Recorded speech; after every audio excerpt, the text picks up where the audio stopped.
So let's talk a little bit about what are things that members of the legislature need to hear about from the nonprofits, but also how best to relate that information to them.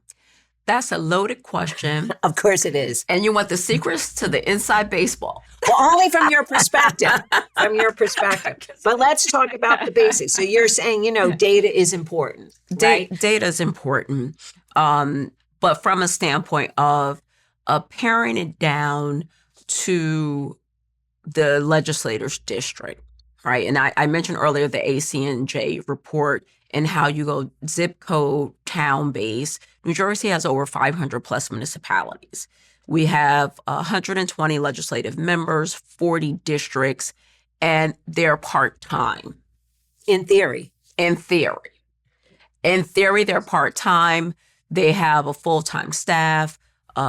They're not the experts in all of the different topics, subject matters, or areas of interest that may be important to the individual.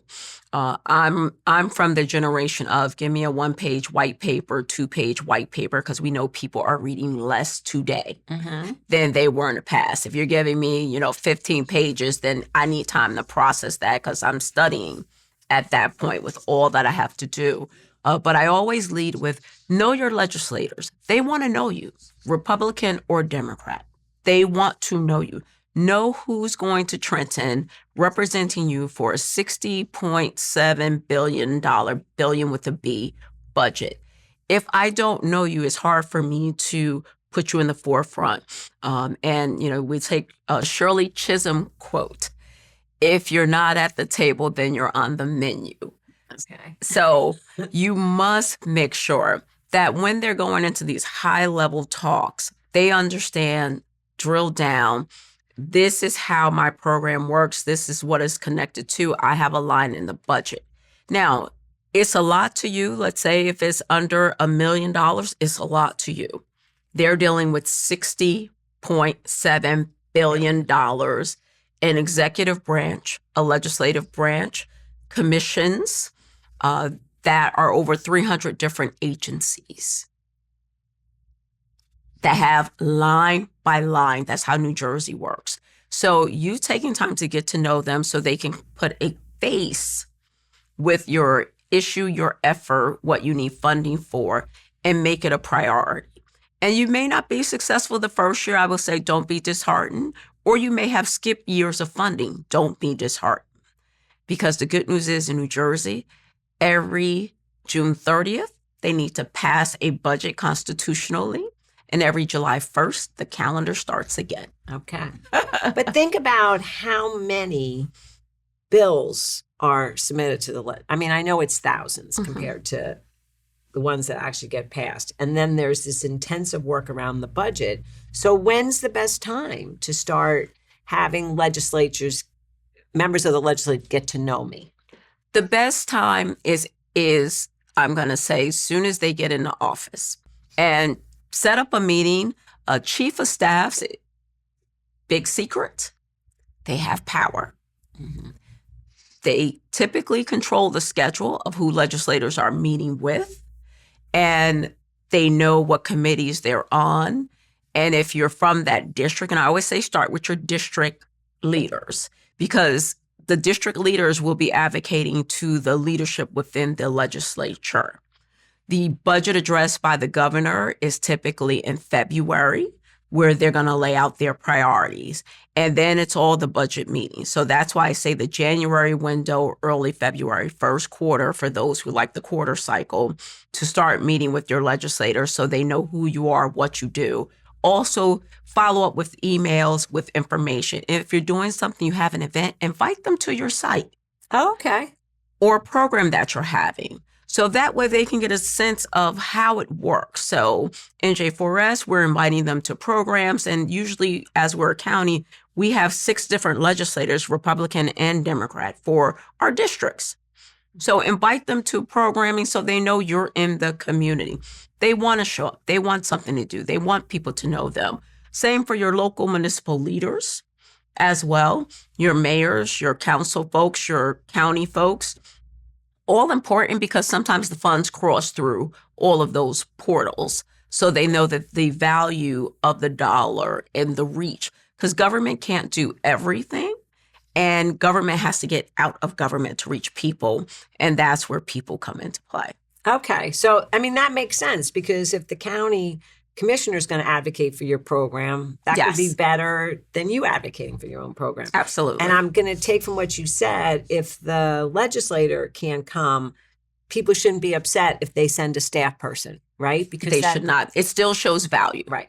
It still shows value. If they're sending a staff person, that means you've reached them. And it shows value. And if you were not funded for any budget cycle and you were in, I would say keep asking. Squeaky wheel gets the oil, another cliche. Okay. And a one-pager. Yes, a one-pager, definitely. So they will have it to speak to the value. And what do you think about QR codes that somebody has to go back and then look at a whole bunch of stuff? Combination, because there's multiple means of communication today. So a staff person will probably use a QR code. The legislature moves fast. When you're in it, when you're at a committee hearing, you're moving fast. When I left the legislature, people were showing up without one-pagers. They were reading from their phones. Now, I'm sitting there, but I can tell you, my mind's going a mile a minute. I might be thinking about the prior testifier or did my kid make it to the bus stop on time? Right. So me not having that information in front of me and you taking time to read it from your cell phone and read at me is not my level of learning. So that's why I say having a one-pager to leave behind. QR code on the one-pager would be helpful if you want to attach a booklet or additional resources to it. But you definitely have to leave something behind. That's a lost art that I don't know how you get around. Or your website that has your position papers on it. Mm-hmm. So again, if I need to research, find something quick, because I'm on the floor in a heated debate on the value of this program, I can go to ACNJ and say, we need to make sure that we don't have a rise in child hunger as we had in 2024 by funding this priority. Oh, interesting. I know whenever we've gone down, or we try anyway, if we go down and testify on a bill, we try to bring printed testimony. But I always do it for two reasons. Your first reason, valid, minds get distracted or people have to step out, right? So you leave the paper. But the other thing I find is sometimes you get down to a hearing and rather than just 3 bills, there's 15 bills. And the chair, understandably, will say, you're all in support, or I'm just going to bring 3 people up at a time, be brief. Mm-hmm. And I'm always cognizant of them saying, don't read your whole, that's in their head, right? Yeah. So to the extent you can give somebody something in writing and then do highlights, is probably a better strategy. Yes, it is. Typically what the chair, because I've been a chair, would say is if it's been said, please respect the time of the members who are here and the other audience members. However, you took time to show up for your entity, right? You drove to Trenton, to the state capitol, to share the position of whoever you're representing. That has value too. So I never want to dissuade that value. And I always put respect, because that was my training, on people who took time. I never want to go to a hearing and there's no one there. Oh, no, you're right. But I'm saying, so it's a balance. Putting it in writing. Right. And then they can take that with them at least, because you want the staff to have it as well. Just think there, for the state of New Jersey, we're fortunate where we have the Office of Legislative Services that also support us as legislators. So if there's an error, technical error in the bill where something's misstated because they were writing fast, it should be shall versus must, right? May versus required. Those little words make a big difference. Big difference. And versus or, right? Yes.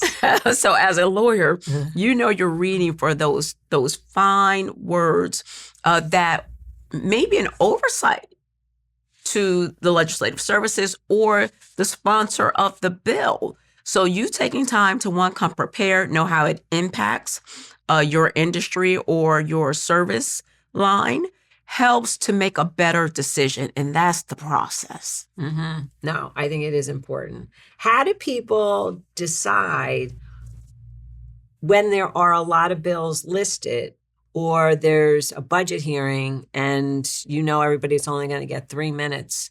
And that does mean somebody has to take off from work, right? So is there also value in sending a letter to a bill sponsor and just sharing your thoughts? Absolutely. Always send a letter to the bill sponsor in favor or against, and the reason why. Because I would tell you, it was hard for me as a legislator to just see opposed. Give me a little bit more, right? Or support. Why? And yes, some will say it's fine to just get the yes, but it's a whole nother impact for me to know why. And some of the critical pieces of legislation, the child tax credit, that was a big priority for ACNJ, also for New Jersey families. Hearing why it mattered, the difference it made in the lives of families to financially support their choice of family and taking care of their children had an impact on why we voted to spend money that way. So your reasoning, even as a citizen, matters to your legislators, and it should, because it's your tax dollar. Sure. I also think sometimes, even if you're opposed to something, giving the reason why, many times things are fixable. Right? It could just get tweaked a little bit. Yes. And it could just be that the member of the legislature didn't think it through from that perspective, right? So you're giving 100%. them, oh, you didn't consider XYZ. They didn't, but they could fix it. Right. And most times it's just that, Mary.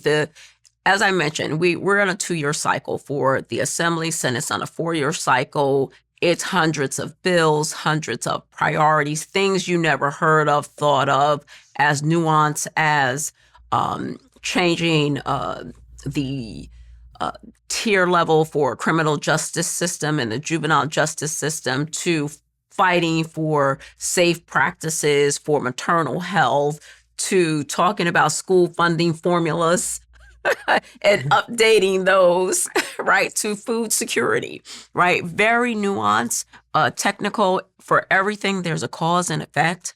So as much as you can share from an experiential and professional standpoint is so helpful in crafting the next 2 to 5 years of how the state will operate. That's a lasting impact. It's not just sort of, we did it, it's done. It's now, how does it live and operate? And the legislature doesn't deal with the operation pieces of it. Always a hard thing for me, being in operations of healthcare systems and running agencies and being truly a public servant and in the weeds. It's hard to say, okay, I passed that, now go forth, be great. Well, no, because sometimes stuff gets passed, and if somebody doesn't watch it, it may not get implemented, or it doesn't get implemented in the way it was intended. I've been involved in legislation in that regard, right? Certainly. Unintended consequences. Yes. Or people don't hear enough about the results. Right. And the next thing you know, somebody's cutting the funding, right? NJ4S. NJ4S. Right? Back to why data matters, or one voice. NJ4S. The providers weren't spoken to before it became an issue, right? We had no idea that we were in jeopardy. So this is why it's important for you to have a relationship with your legislators. I had just started meeting with my Bergen County legislative members because that was important to me. That's the work that I do. A lot easier when I was in the legislative halls because I could have a sidebar. Now I'm not in the hall, so I need to schedule a formal meeting. Right? Very different side of the table. Fortunate for good relationships, both Democratic and Republican, that they took my call in my meeting. But it was critical that that relationship was there and they could recognize, oh, that's something Shavonda mentioned to me. And then it was a call, what's going on? And I'm like, I have no idea. But before I form a opinion or an alarm, because for sure it was alarming, let me make sure that we connect with all the other hub providers, with the governor's office, What is it that you're seeking? What was missed? How can we help? And I think also people being reasonable. I think to me, everything I heard, and I did listen in on a joint legislative session, right? People were trying to figure it out. Nobody, or I should say everyone acknowledged there was a need.